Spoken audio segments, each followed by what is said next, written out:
નમસ્કાર, આપ જોઈ રહ્યા છો જનઅવાજ ન્યૂઝ. સત્યની સાથે લોકોની સાથે હું બાળ માનસિંહ. ખેડૂત માટે ચિંતાનો વિષય. ગીર સોમનાથ જિલ્લામાં ખાતરની અછતના કારણે ખેડૂતને લગાવવી પડે છે લાંબી લાઈનો.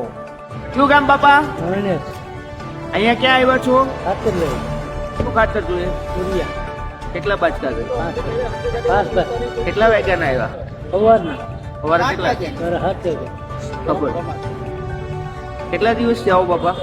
આવી 2-3 દિવસ આવ્યું વયા જાય નેટ તો હું ગઈ નતું ખાતર નેટ હા.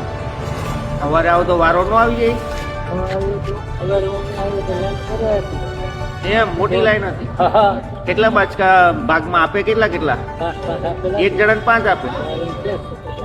અમે તો લાઈનમાં થઈને જોવા ત્યાં ને કેટલા આપે ઈ તો બરાબર. તમારે કેટલા જોઈએ? મારે 5 જોઈએ 5 જોઈએ. લાગવગ પગા હાલે કે નહીં?